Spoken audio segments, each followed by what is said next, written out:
TNN TV کی بین الاقوامی خبروں کے ساتھ میں ہوں بشرا خان۔ ماہرین کا کہنا ہے کہ گزشتہ ہفتے کا وفاقی بجٹ مہنگائی کو ہوا نہیں دے گا، لیکن اس سے بڑی معاشی کمی پیدا ہو سکتی ہے۔ مزید جانتے ہیں اس رپورٹ میں۔ ماہرین کا کہنا ہے کہ گزشتہ ہفتے کا وفاقی بجٹ مہنگائی کو ہوا نہیں دے گا، لیکن اس سے بڑی معاشی کمی پیدا ہو سکتی ہے، کیونکہ کساد بازاری کے عروج پر ہے اور ملک کی لاگت کا بحران کینیڈا کے باشندوں کو نچوڑ رہا ہے۔ ماہرین کا کہنا ہے کہ حکومت کو چاہیے کہ اہم کٹوتیوں کے بجائے حل طلب اقدامات کرے۔ منگل کو وزیر خزانہ کرسٹیا فری لینڈ کی جانب سے پیش کیے گئے بجٹ میں حکومت کی کتابوں سے اخراجات میں $15 بلین سے زیادہ کی کٹوتی کا وعدہ کیا گیا ہے، لیکن ساتھ ہی خزاں کے معاشی بیان کے منصوبوں کو بھی ترک کر دیا گیا ہے، جس میں متوازن بجٹ کا نقشہ پیش کیا گیا ہے۔ 2027 تا 2028 تک منفی منظرنامے میں وفاقی خسارے میں $43 بلین سے $14 بلین تک کمی کا امکان ہے۔ ماہرین کا کہنا تھا کہ اگر خسارے کے حجم پر نظر ڈالیں جس کا حکومت آگے بڑھنے کا ارادہ کر رہی ہے، تو وہ واقعی اس راستے کے مقابلے میں افراط زر میں مواد شامل نہیں کر رہے ہیں جس پر ہم پہلے سے تھے۔ ماہرین کا کہنا ہے کہ اگر ہم کساد بازاری میں پڑ جاتے ہیں، جس کے بارے میں قریب ترین مدت میں نسبتاً زیادہ امکان ہے، تو حکومت کی مالی صورتحال مزید خراب ہونے والی ہے۔ بجٹ میں کرسٹیا فری لینڈ اور حکومت نے افراط زر پر ایندھن نہیں ڈالتے ہوئے ضروری سرمایہ کاری کے درمیان توازن قائم کرنے کی کوشش کی، جو فروری تک 5.2% رہی۔ خوراک کی افراط زر اس سے بھی زیادہ ہے، جو 10.6% پر رہی، جو دوہرے ہندسوں کی قیمتوں میں مسلسل 7ویں مہینے کی نشاندہی کرتا ہے۔ 6 کینیڈین بچے شامی جیل کا کیمپ چھوڑ کر اپنی ماں کے بغیر کینیڈا جانے کے لیے تیار ہیں۔ مزید احوال اس رپورٹ میں۔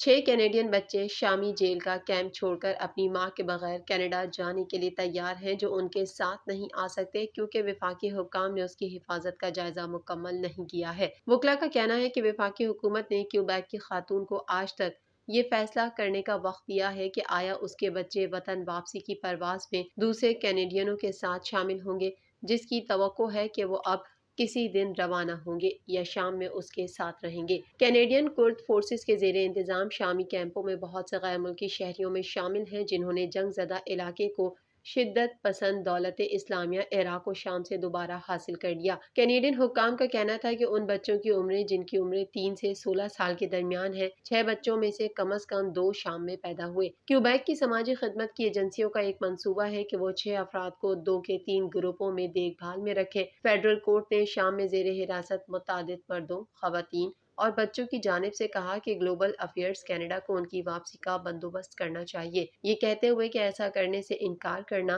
حقوق اور آزادی کے چارٹر کی خلاف ورزی ہے۔ وکلاء نے کہا کہ ماں کو اپنے بچوں سے الگ کرنا کینیڈا کے بین الاقوامی وعدوں کے ساتھ ساتھ وطن واپسی کے ممکنہ معاملات کا جائزہ لینے کے لیے حکومت کی پالیسی کی بھی خلاف ورزی ہے۔ ان کا اپنا پالیسی فریم ورک کہتا ہے کہ انہیں ایسا نہیں کرنا چاہیے۔ کینیڈا سے امریکہ میں غیر قانونی طور پر داخل ہونے والے 2 خاندان مردہ پائے گئے، جن میں 2 بچوں سمیت 8 افراد شامل ہیں۔ مزید تفصیلات اس رپورٹ میں۔ کینیڈا سے امریکہ میں غیر قانونی طور پر داخل ہونے والے 2 خاندان مردہ پائے گئے، جن میں 2 بچوں سمیت 8 افراد شامل ہیں۔ پولیس کا کہنا ہے کہ جمعرات کو دلدل میں سے 6 لاشیں ملی، پھر دوسرے روز ہی جمعے کو 2 لاشیں برآمد ہوئی تھیں۔ ہلاک شدگان کی لاشیں امریکہ کے ساتھ کینیڈا کی سرحد کے قریب کیوبیک میں دریائے سینٹ لارنس کے دلدلی علاقے میں ملی، جس کے بعد پولیس نے تحقیقات کا آغاز کر دیا۔ کینیڈین وزیر اعظم جسٹن ٹروڈو نے بھی لواحقین سے تعزیت کا اظہار کیا اور میڈیا سے بات کرتے ہوئے کہا کہ یہ دل کو دہلا دینے والا واقعہ ہے، جس میں چھوٹے بچے بھی شامل ہیں۔ ڈپٹی پولیس چیف نے پریس کانفرنس میں کہا کہ خیال کیا جاتا ہے کہ دونوں خاندانوں کے افراد کینیڈا سے امریکہ میں غیر قانونی طور پر داخل ہونے کی کوشش کر رہے تھے۔ میڈیا رپورٹ کے مطابق واقعے سے متعلق ڈپٹی پولیس چیف لی این اوبرائن نے کہا کہ مرنے والوں کا تعلق 2 خاندانوں سے تھا، جن میں سے ایک رومانیہ سے تعلق رکھتا تھا، جس کے پاس کینیڈین پاسپورٹ تھا، جبکہ دوسرا ہندوستانی تھا۔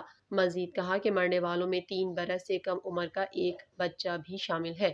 اس کے بعد اسی روز ہی 21ویں محافظ پولیس کے سربراہ شان ڈالدے نے کہا کہ بعد میں برآمد ہونے والی 2 لاشوں میں سے ایک رومانیہ کے خاندان سے تعلق رکھنے والے ایک بچے کی ہے۔ موت کی وجہ جاننے کے لیے حکام پوسٹ مارٹم اور ٹاکسیکولوجی ٹیسٹ کے نتائج کا انتظار کر رہے ہیں، جس کے بعد ہی معلوم ہوگا کہ آخر موت کی وجہ کیا تھی۔ حکام کا کہنا ہے کہ ہمیں سمجھنے کی ضرورت ہے کہ آخر یہ واقعہ کیسے پیش آیا، تاکہ اس بات کو یقینی بنایا جا سکے کہ آئندہ ایسے واقعات رونما نہ ہوں مذکورہ ہلاکتیں امریکہ اور کینیڈا کی جانب سے سرحدی معاہدے کی توسیع کے اعلان کے ایک ہفتے بعد سامنے آئی ہیں، جس میں پناہ حاصل کرنے کے متلاشی افراد کو ملک بدر کرنے کا اختیار دیا گیا ہے جو غیر قانونی طور پر سرحد کو عبور کرتے ہیں۔ یاد رہے کہ رواں برس جنوری میں پولیس نے بتایا تھا کہ انسانی اسمگلنگ میں ملوث افراد نے دریائے سینٹ لارنس کو استعمال کرنے کی کوشش کی تھی۔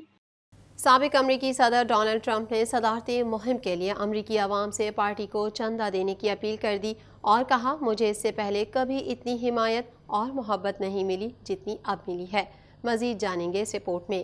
سابق امریکی صدر ڈونلڈ ٹرمپ نے صدارتی مہم کے لیے امریکی عوام سے پارٹی کو چندہ دینے کی اپیل کر دی اور کہا، مجھے اس سے پہلے کبھی اتنی حمایت اور محبت نہیں ملی جتنی اب ملی۔ ڈونلڈ ٹرمپ نے کہا کہ بنیاد پرست، بھتہ خور، بدمعاش سیاستدانوں اور ٹھگ ہمارے ملک کو تباہ کرنے کی کوشش کر رہے ہیں۔ ہم نے امریکہ کو ان سے آزاد کروا کر دوبارہ سے عظیم ملک بنانا ہے۔ تفصیلات کے مطابق عدالت میں پیشی سے 2 روز قبل سابق امریکی صدر ڈونلڈ ٹرمپ نے صدارتی مہم کے لیے امریکی عوام سے پارٹی کو چندہ دینے کی اپیل کر دی۔ سابق صدر کا کہنا تھا کہ مجھے اس سے پہلے کبھی اتنی حمایت اور محبت نہیں ملی جتنی اب ملی ہے۔ واضح رہے، ڈونلڈ ٹرمپ پر منگل کو باقاعدہ الزامات عائد کیے جائیں گے جہاں ان کے فنگر پرنٹس لیے جائیں گے اور ملزم کی حیثیت سے ان کی تصویر بھی کھینچ کر جاری کی جائے گی۔ تاہم ٹرمپ کو ہتھکڑی نہیں لگائی جائے گی۔ ٹرمپ کی قانونی ٹیم نے واضح کیا ہے کہ سابق صدر الزامات کا بھرپور دفاع کریں گے۔ سابق صدر ٹرمپ مین ہٹن کی عدالت میں پیش ہوں گے جسے انہوں نے کینگرو کورٹ کا نام دیا ہے۔